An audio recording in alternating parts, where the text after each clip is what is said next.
Hello guys, this is Agnes Mushiri with Radio Kibi, and this is the Wellness Blueprint Show, and today we'll be covering youth versus society, meeting unrealistic expectations. What do society expect from us? What do society expect from the youth?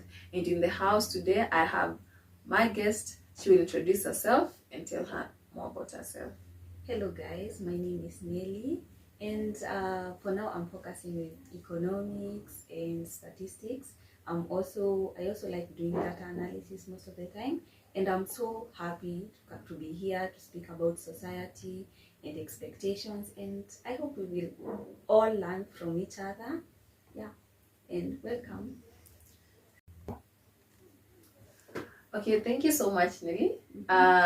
And today I would like to ask you, what would you explain, like briefly, what is your experience growing up in this society, in our current society? You know, there's our mother's generation and then there's ours. What can you describe as your experience growing in our society today?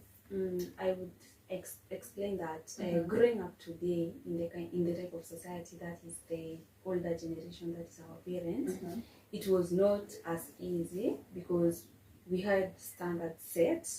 We had expectations that we had to meet at a certain point in life, of which I don't feel they are realistic. Okay. I feel everybody has a different journey, and everybody should be given the space to go there, to have their own journey, to have their own experience. Okay. We don't have a set of experiences that anyone should go through. Everyone should grow different. I think our parents had the expectation that as a girl, you have to grow very, not thinking like outside the box. You had to grow, go to school, go to high school, go to college or campus, get married direct after campus, but they didn't know that we had our own dreams, our own achievements. And I think that was how growing was like, but I cannot say it was negative at all. I also see the positive parts about growing up in the old society. So we have the positive, but I feel the pressure was so much on my end. Okay. You have mentioned on the issue of society expecting you to go to school, grow up, and when you're of age, according to them, get married after campus directly, not to pursue your dreams, not to pursue what you love. What is your take on marriage? Basically, do you believe that you're supposed to get married immediately after school? Do you believe that or what do you believe about marriage? Is it your personal decision, or should it be the decision of your parents on when to get married? Who will marry you? What is your take on that? My take on marriage, I think marriage should not even be set as a standard for anyone. Marriage is a personal choice, and marriage that does not imply happiness. Okay, I'm not saying that marriage is a bad thing. Everybody would want to get married, but marriage does not imply that you have lived a fulfilled life and you're happy. For me, my take on marriage is that I should get married only when I'm ready and only when I'm happy. Otherwise, I don't think I should think about getting married any time soon or at any point in life, unless it brings me happiness. There's so much more to achieve, and it's all reduced to marriage.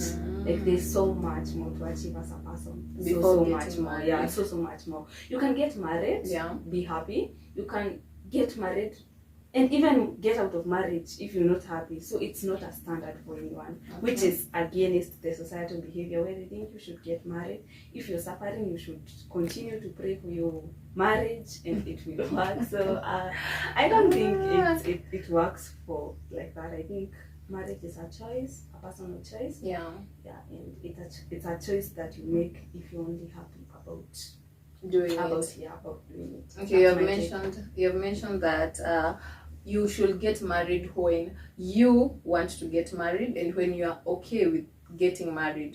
True. With getting married comes with getting kids. Let's say you are, according to society standards, by 25 as a lady, they believe that probably that's an age where you're supposed to have had kids and get married. Now there is something between getting married and getting kids, because people get kids even without getting married.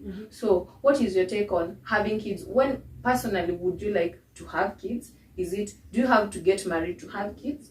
Or would you prefer to just have kids before that and get married then? Or what do you believe in the expectation of society? Or maybe your mother expects you to have kids at this age, I want grandchildren, the pressure, you know? Yeah, what do you believe? Okay, for me, having kids, this is my perspective about having kids. Yeah. Having kids is a personal decision. Yeah. First of all, as a woman, you should be mentally prepared, emotionally prepared, and financially prepared to bring someone into this world. It's not about marriage, it's not about the other partner, it's about your readiness as a woman to have a child.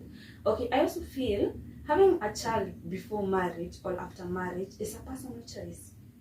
Some of us can decide to have kids only after marriage because we know maybe the impact of having a child with a partner, you know, that father figure. But some people would prefer to have their own kids even without marriage because they are ready to take both parts. So I think marriage is a choice that you make as a person, as a woman, even as a man. You know, you can't just have a kid with a man who is not ready. Yeah. But it happens. You may have a kid with someone and they say they're not ready and you're ready, and you can become a single mother and a good mother. But okay, I think there's this aspect of having, you know, even having a partner who can support you with parenthood is also very important. Yeah. But it's not a must. It's not a must. I don't think it's a must. Okay. It's about your personal choice and being ready. I don't support anyone having a child without being ready, mentally and emotionally, most of the parts. Yeah. Yeah. Okay, you can hear Nelly's take on that. Yeah. There's also the issue, you've mentioned the issue of financial stability. Like having a kid, when you prepare, that means you have the finances to fund the whole thing, because of course bringing a kid is not an easy thing. Do you believe in getting married to a rich man to cover your kid, or do you believe in your independence as a woman, getting my own money, pursuing my career, being stable in a way that even if a kid comes right now without being expected, I'll be able to cover it? What do you believe?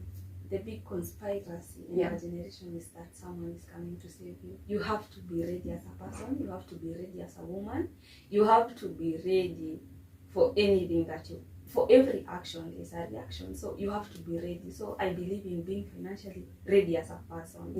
It doesn't have, it comes, if you have a rich person, that's a bonus, but you also have to be prepared, because when you have a kid, most of the time it's the society will always punish the woman, and that's a fact.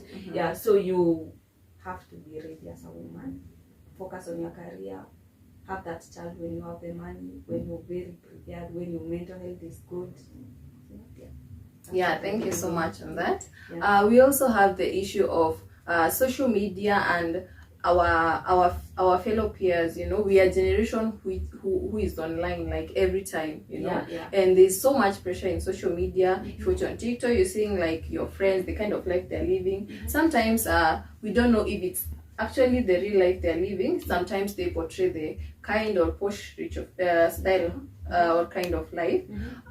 What do you think? Have you had, as an individual, has this affected you? Like, you're seeing your friend, she's maybe 25, she's already driving, she has a house, and you're like, what is wrong with me? What is happening to me? Nilikosea wapi, you know?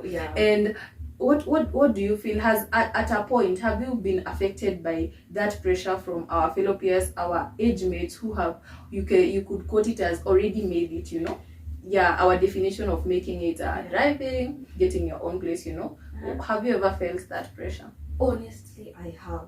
Honestly, I have. Sometimes you with your friends, most of them are getting married, they are doing weddings, some of them are getting jobs. But one thing you have to realize as a young person in this generation is that your journey is exclusively yours. And the fact that maybe your friend is getting married at the age of 22 or 23 doesn't mean the same will happen for you and work for you. You have to know that your journey is exclusively yours. And when the time is right, things will happen for you. You will win in your own time. You know, it's something that is very difficult to take, you know, like taking that my friend is getting married at the age of 23, but I am 27 or 28 or 30 and I'm not married. But you know, I know it's a hard take, Yeah. but it's a necessary take where you know that your journey is exclusively yours. Yeah. Yeah, so yeah, I have experienced the pressure. Okay. Yeah. You see, like we are now like discussing like society and the expectations, and when you look at it, you'll find that these expectations are from our parents' generation, because they're the ones we are living with right now. Yeah. Why do you think it is so difficult for our generation and theirs to blend? Why is it so difficult for maybe my mother to understand when I tell her like, this is we are a young generation, we are the Gen Zs, and our time is not like your time. I cannot do things the way you used to do. Why do you think it is difficult for our generation to blend in with theirs? Why is it difficult for them to understand why we as women want to get our money first, pursue careers, and not just get married to a rich person? Why do you think we have that disparity between them and us? What is the conflict? What do our parents not get to understand why we are living like this and why we are doing the things we are doing as our young generation? I think the gap between us and the generation is actually knowledge. Just knowledge, the word knowledge. Okay. If you check at their generation, most of the times men were more educated than women. If you look at our generation, most people have gone to school. If you haven't gone to campus, you have gone to college, even high school, you had the lessons, the set books, social media. Everybody is on social media speaking about the rights of women. And I think for them, they were taught to persevere abuse. And that is the biggest disparity. So when you tell your mother, for example, I don't want to get married at the age of 25 because I don't have my own career, she will be like, and what of your husband? I think your husband will support you. You see, they don't know that as a woman I have my personal growth, and it's not their fault. They are not knowledgeable, like they don't have the knowledge. So I think the gap is just knowledge. Okay. What will be your message maybe to the people out there, like our fellow young ladies, fellow young men, because the topic we're covering today actually it's an umbrella covering the whole male, female, you know, all of them. What would you tell them like on this issue of societal standards? Would you say like what do you think, like is it a must you meet society standards, or is it your life and you know how to define your life? Sometimes tunasemanga like hakuna deadline ya kumake it, you know, because everyone has their journey. So what will be your final message on this issue, as much as we'll cover it more, because it is a broad topic, it cannot end now. What is your final message to them? My final message is be you, do you, you know, and everything will be okay. Just be you. Thank you so much. As you've heard, guys, that was our session today, and it is about your journey. It is about what you're doing. It is about your education, your life, the choices you're making on marriage, relationships, family. Generally, it is about you. So that will be all for today. Thank you so much. I would like to know what your take on this in the comment section. Once again, it's Agnes Mushiri with Radio Kibi. Remember to follow us on our social media platforms, all at Radio Kibi. Thank you so much. Till next time, watch out for next episode. Thank you.